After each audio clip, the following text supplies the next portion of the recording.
આ તરફ રાજસ્થાનની હિન્દી હાઈસ્કૂલને ડીઈઓએ ફટકારી છે નોટિસ। ડીઈઓ કચેરી હાજર રહીને ખુલાસો કરવા આદેશ આપ્યો છે।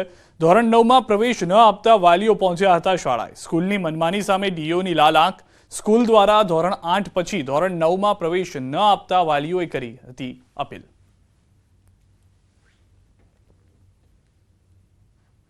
શાળાને સૂચના આપી દીધી છે અને એવો પ્રશ્ન હલ કરી નાખ્યો છે। શાળા દ્વારા રજૂઆત જે કરી હતી એ બિલકુલ ખોટી હતી કે જેમાં એક પણ શિક્ષક અમને આપવામાં આવતા નથી। શિક્ષકો સરકાર આપે છે જ્ઞાન સહાયક સ્વરૂપે તમામ શાળાને શિક્ષકો આપ્યા છે। એ લઘુમતી શાળા છે તેમણે જ્ઞાન સહાયક લીધા નહોતા। હવે એ કારણ બિલકુલ ગેરવ્યાજબી હતું। હવે એમને જણાવી દીધું છે કે તમારે આ વિદ્યાર્થીઓને રાખવાના જ થાય અને ગ્રાન્ટેડ શાળા એ રીતે તમે બંધ ન કરી શકો। અંબાજીથી સમાચાર। આબુ રોડમાં દેખાયું રીંછ। આબુ રોડની શેરીઓમાં રીંછની લટાર જોવા મળી। સ્થાનિક રહીશોમાં ભયનો માહોલ। રિંકો કોલોનીના ઘર અને ગલીઓમાં રીંછની લટાર। રિંકો કોલોનીથી અંબાજી માર્ગ પર આવેલી છે। વન વિભાગને રીંછ મામલે જાણ કરાઈ છે। વન વિભાગની ટીમ આવે તે પહેલા રીંછ જંગલમાં નાસી છૂટ્યો। રીંછના ફૂટેજ તેમજ મોબાઈલથી લીધેલા વિડીયો થયા છે વાયરલ। ઘટના 24 એપ્રિલની હોવાની જાણકારી મળી રહી છે, એટલે કે આજની આ ઘટના છે, જેમાં આ સમગ્ર ઘટનામાં આપ જોઈ રહ્યા છો રીંછ સવારનાથી બપોરનો સમય છે જે દરમિયાન આવે છે અને ત્યારબાદ જંગલમાં પણ જતું રહે છે। રસ્તા પર રીંછ આવી ગયા બાદ એક વાહન ચાલક પ્રયાસ કરે છે કે તેને રીંછને પોતાના મોબાઈલમાં કેદ કરી શકે। રીંછના જે વિડીયો આવ્યા છે તેને લઈને જંગલ વિભાગ પણ કાર્યવાહી કરી રહ્યું છે। દ્રશ્યોમાં પણ આપ જોઈ રહ્યા છો સુમસામ રસ્તા વહેલી સવારના સમયે, ત્યારબાદ સોસાયટીમાંથી પણ રીંછ પસાર થતું સીસીટીવીમાં કેદ થઈ ગયું છે। સ્થાનિક રહીશોમાં પણ રીંછને લઈને ભયનો માહોલ છે।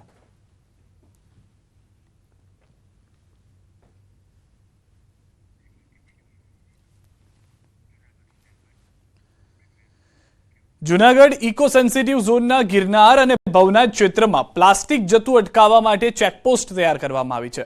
ઇકો સેન્સિટિવ ઝોનના ભવનાથ ક્ષેત્ર અને ગિરનાર પર્વત પર પ્રદૂષણનો ફેલાવો અને પર્યાવરણ, જીવજંતુ, પ્રાણી, પક્ષીઓને કોઈપણ પ્રકારનું નુકસાન ન પહોંચે તેવા હેતુથી પ્લાસ્ટિક પર પ્રતિબંધ લગાવવામાં આવ્યો છે, જેને લઈ જિલ્લા વહીવટીતંત્ર, મહાનગરપાલિકા, વન વિભાગ અને જૂનાગઢ પોલીસના સંયુક્ત ઉપક્રમે ચેકપોસ્ટ કાર્યરત કરવામાં આવે છે।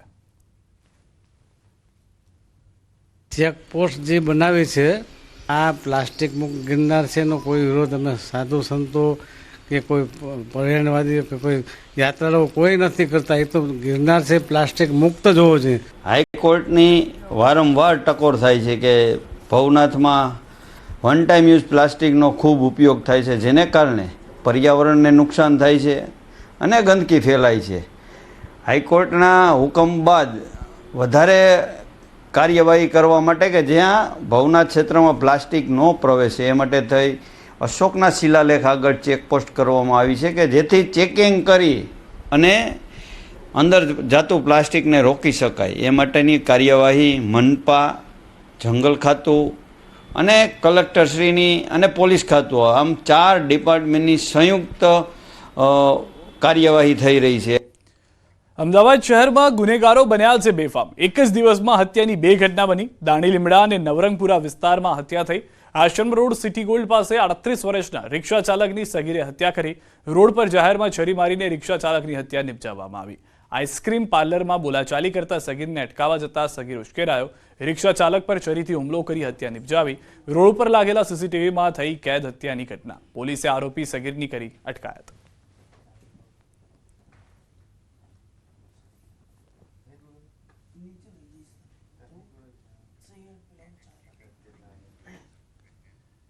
ગુજરાતમાં ફૂટબોલની રમતને મજબૂત કરવા ગુજરાત સ્ટેટ ફૂટબોલ એસોસિએશને મોટી પહેલ કરી છે।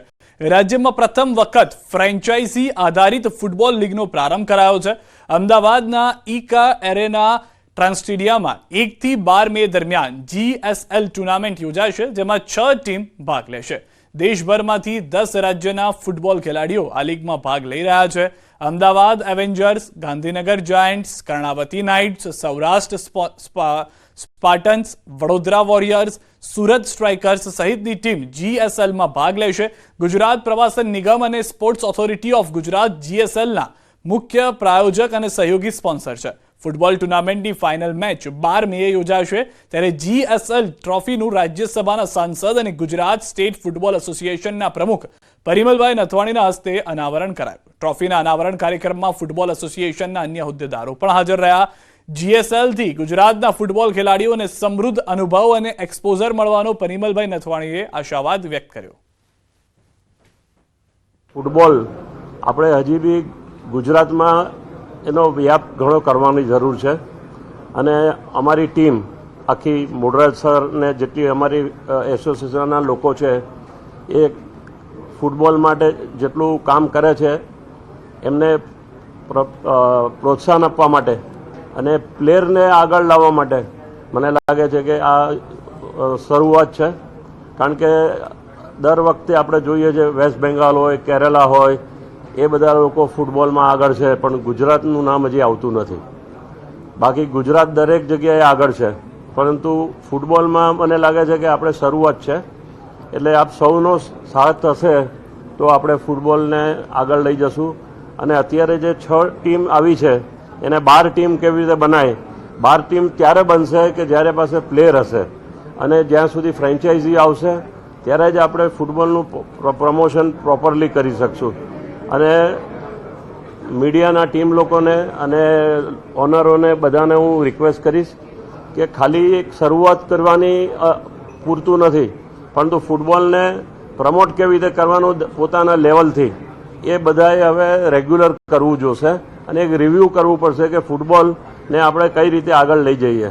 આમાં આપણે મેક્સિમમ ગુજરાતના પ્લેયર્સ જે સારા પ્લેયર્સ છે એમને ઇન્ક્લુડ કર્યા છે 6 ટીમમાં. જે પ્લેયર્સ છે એ સ્ટેટ લીગ એટલે કે જે આખું વર્ષ ઓગસ્ટથી લઈ અને માર્ચ સુધી જે સ્ટેટ લીગ રમેલા છે પ્લેયર્સ એમને આપણે આમાં ઇન્ક્લુડ કરેલા છે. અને ઇન્ટર ડિસ્ટ્રિક્ટ ટુર્નામેન્ટ જે રિલાયન્સ ટ્રોફી અમે રમાડીએ છીએ એમાં જે પ્લેયર્સો જે પાર્ટિસિપેટ કર્યું હતું એ બધાની મિનિટ્સ કાઉન્ટ કરી અને અમારી પાસે ડેટા છે કે કોણ કેટલી મિનિટ્સ ગેમ રમ્યું હતું.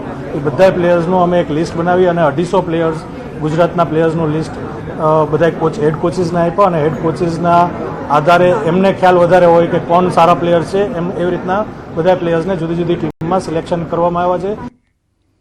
સમાચારોમાં અત્યારે બસ આટલું. દેશ પ્રદેશની તમામ ખબરો માટે આપ જોડાયેલા રહો ગુજરાતની number 1 news channel news 18 Gujarati સાથે.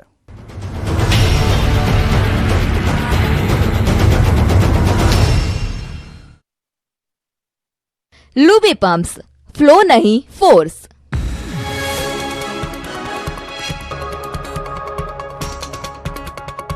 लूबी पंप्स, फ्लो नहीं फोर्स. બોલ કર્યો. સાવલીના લસુંદરા ગામમાં નાગરિકોને પીવાનું પાણી ન મળતા મહિલાઓએ ઉગ્ર વિરોધ કર્યો. સાવલીના ધારાસભ્ય કેતન ઇનામદાર સામે પણ મહિલાઓએ રોષ ઠાલવ્યો. પીવાના પાણીની વર્ષો જૂની સમસ્યાનું નિરાકરણ ન આવતા મહિલાઓએ રોડ વચ્ચે માટલા ફોડી ઉગ્ર વિરોધ કર્યો.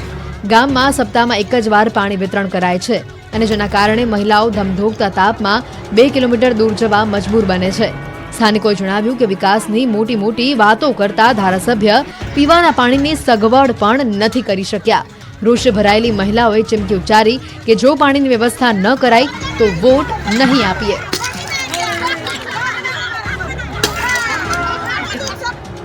ધોરાજી પંથકના ખેડૂતોની માંગ ઉનાળુ પાક બચાવવા નર્મદામાં પાણી આપો. સૂકા ભઠ્ઠ ખેતરો, ખાલીખમ કેનાલો અને જમીનમાં પડી ગયેલી તિરાડો જ કહી આપે છે કે અહીં પાણીની તંગી હશે. આ દ્રશ્યો રાજકોટના ધોરાજી પંથકના છે. અહીં આકરો ઉનાળો શરૂ થતાં જ પાણીની પારાયણ શરૂ થઈ. ચેકડેમ અને કૂવામાં બોર ખાલીખમ થઈ ગયા. ઉનાળુ પાક માટે પિયત ક્યાંથી લાવવું એની ચિંતા અહીંના ખેડૂતોને સતાવી રહી છે. રાજકોટ જિલ્લાના ધોરાજી પંથકના ખેડૂતો એક સાંધે ત્યારે 13 તૂટે જેવી સ્થિતિ છે. છેલ્લા 3 વર્ષથી ધોરાજી પંથકના ખેડૂતોને એક બાદ એક કુદરતી અને માનવ સર્જિત આફતોનો સામનો કરવો પડે છે, જેના કારણે ખેડૂતોને આર્થિક નુકસાન ભોગવવાનો વારો આવે છે. ધોરાજી પંથકના ખેડૂતોને ગત ચોમાસામાં ભારે વરસાદના કારણે પાકને નુકસાન થયું. કપાસ, મગફળી સહિતનો પાક નિષ્ફળ ગયો અને બાદમાં શિયાળુ પાક પર માવઠાનો માર પડ્યો. ખેડૂતોને આશા હતી કે ઉનાળુ પાકમાં કંઈક વળશે, પરંતુ ઉનાળો શરૂ થતાં જ ચેકડેમ અને કૂવાના તળિયા દેખાઈ ગયા.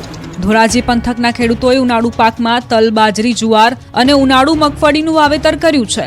અમુક ખેડૂતોએ વાવેતર કરવાનું બાકી છે, ત્યારે હાલ પાણી ન હોવાના કારણે ખેડૂતોની મૂંઝવણ વધી છે. ખેડૂતોનું કહેવું છે કે વાવેતર સમયે 8 થી 10 હજારનો ખર્ચ થયો, પરંતુ પિયત માટે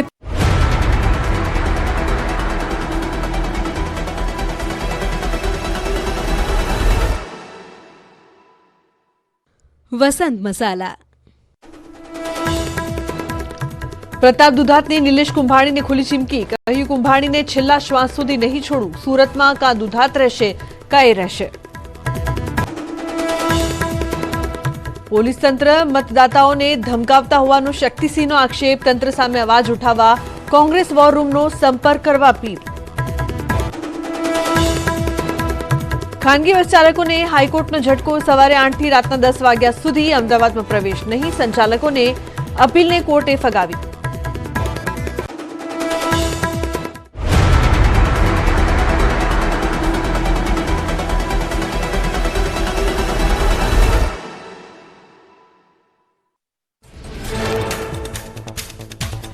શામળાજી હિંમતનગર નેશનલ હાઈવે પર ટ્રકમાં ભીષણ આગ લાગી. સુનોખ ગામ નજીક ડીઝલ ટેન્ક ફાટતા ટ્રક સળગી. લાકડા ભરેલી ટ્રક સળગતા આગ વિકરાળ બની. પોરબંદરના બોખીરા 3 માઇલ નજીક રેસ્ટોરન્ટમાં લાગી આગ. શુગર એન્ડ સ્પાઇસ નામની રેસ્ટોરન્ટમાં આગ લાગતા અફરાતફરી મચી. શોર્ટ સર્કિટના કારણે આગ લાગી હોવાની શક્યતા. ફાયર વિભાગની 3 ટીમ આગ ઉપર કાબુ મેળવવા જહેમત ઉઠાવી. હજારીબાગમાં આવેલી એક હોટલમાં વિકરાળ આગ લાગી. આખી હોટલ આગની ઝપેટમાં આવી જતા હોટલ માલિકને 1 કરોડથી વધુનું નુકસાન. ફાયર વિભાગની ટીમે ઘટનાસ્થળે પહોંચી આગ ઉપર કાબુ મેળવ્યો. ઉત્તર પ્રદેશના દેવરિયામાં 2 ઝૂંપડીઓમાં અચાનક આગ ભભૂકી ઉઠી. ઝૂંપડીઓમાં સૂતેલી 2 યુવતીઓમાંથી એકનું ગંભીર રીતે દાઝી જતા મોત નીપજ્યું. ઘટનાસ્થળે લોકોના ટોળે ઉમટ્યા. આસપાસના લોકોએ પાણીનો મારો ચલાવી આગ ઉપર કાબુ મેળવ્યો. મહારાષ્ટ્રના રાયગઢ જિલ્લામાં એક પરફ્યુમ બનાવતી કંપનીમાં ભીષણ આગ લાગી. ફાયર વિભાગના જવાનોએ ભારે જહેમત બાદ આગ ઉપર કાબુ મેળવ્યો. આગના કારણે ધુમાડાના ગોટે ગોટા ઉડ્યા. આગ લાગવાનું કારણ હાલ અકબંધ. રાજકોટની મહેશ્વરી સોસાયટીમાં લાગી આગ. રિક્ષા અને કારમાં આગ લાગતા અફરાતફરી મચી. ફાયર વિભાગની ટીમે ભારે જહેમત બાદ આગ ઉપર કાબુ મેળવ્યો. બનાસકાંઠાના થરાદ માર્કેટ યાર્ડમાં આગની ઘટના. બારદાનના ગોડાઉનમાં લાગી ભીષણ આગ. આજુબાજુમાં પડેલા રાયડાને પણ થયું ભારે નુકસાન. ફાયર વિભાગે ભારે જહેમત બાદ આગ પર કાબુ મેળવ્યો. સાબરકાંઠાના રાજેન્દ્રનગર ચોકડી પાસે કારમાં લાગી ભીષણ આગ. ડીઝલ કારમાં આગ લાગતા અચાનક દોડધામ. વાહન ચાલકની સમય સૂચકતાથી જાનહાનિ ટળી. હાઈવે પર કાર સળગતા ટ્રાફિક જામના દ્રશ્યો સર્જાયા. બનાસકાંઠાના ડીસાની પેપર મિલમાં ગેસ લીકેજ થતા 3 શ્રમિકોના મોત. કૂવામાં કામ કરતા 5 શ્રમિકોનો ગેસ ગુંગળામણથી શ્વાસ રૂંધાયો. 3 શ્રમિકોના સારવાર દરમિયાન મોત. 1 શ્રમિકને બચાવવા જતા અન્ય શ્રમિકો પણ ગુંગળામણનો ભોગ બન્યા. ઉત્તર પ્રદેશના લખનૌમાં પાર્ક કરેલી બાઇકમાં અચાનક આગ લાગી. અલીગંજની સરકારી ઔદ્યોગિક તાલીમ સંસ્થામાં બની ઘટના. બાઇકમાં લાગેલી આગ અન્ય વાહનોમાં ફેલાતા અફરાતફરી મચી. તાત્કાલિક આગ પર કાબુ મેળવવા જહેમત ઉઠાવાઈ. બુંદી જિલ્લાના બડુંદા ગામમાં કારમાં આગ લાગતા નાસભાગ મચ્યો. કારમાં શોર્ટ સર્કિટનો ધડાકાભેર અવાજ આવ્યો અને બાદમાં આગ લાગી. કારમાં સવાર લોકોએ પોતાની સૂઝબૂઝ વાપરતા જાનહાનિ ટળી. ખંડવામાં ચાલુ કારમાં આગ લાગતા કાર બળીને ખાખ. ખંડવા હરદૂસ રોડ પર બની દુર્ઘટના. કારમાં સવાર લોકોએ કારમાંથી કૂદી બચાવ્યો જીવ. ફાયર વિભાગે ઘટનાસ્થળે પહોંચી આગ ઉપર કાબુ મેળવ્યો. ખંડવામાં ઇન્દોર રોડ પર લોડિંગ વાહનમાં આગ લાગી. પેટ્રોલ પંપની સામે વાહનોમાં આગ લાગતા લોકો દોડતા થયા. ફાયર વિભાગની ટીમને જાણ કરાતા પહોંચી ઘટનાસ્થળે ગણતરીની મિનિટોમાં આગ ઉપર કાબુ મેળવ્યો. આંધ્રપ્રદેશના તિરુપતિમાં પ્લાસ્ટિક ગોડાઉનમાં આગ લાગી. ગોડાઉનમાં આગ લાગતા તમામ માલસામાન બળીને ખાખ. દૂર દૂર સુધી દેખાયા ધુમાડાના ગોટે ગોટા. ફાયર વિભાગે આગ ઉપર કાબુ મેળવ્યો.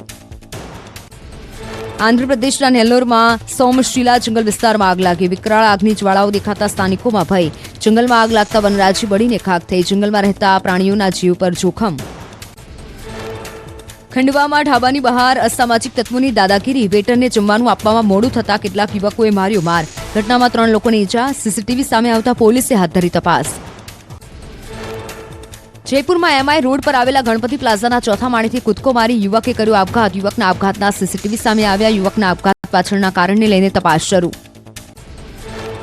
મુઝફ્ફરપુરમાં સિપાહીપુર ગામમાં ચોરોએ એક ઘરને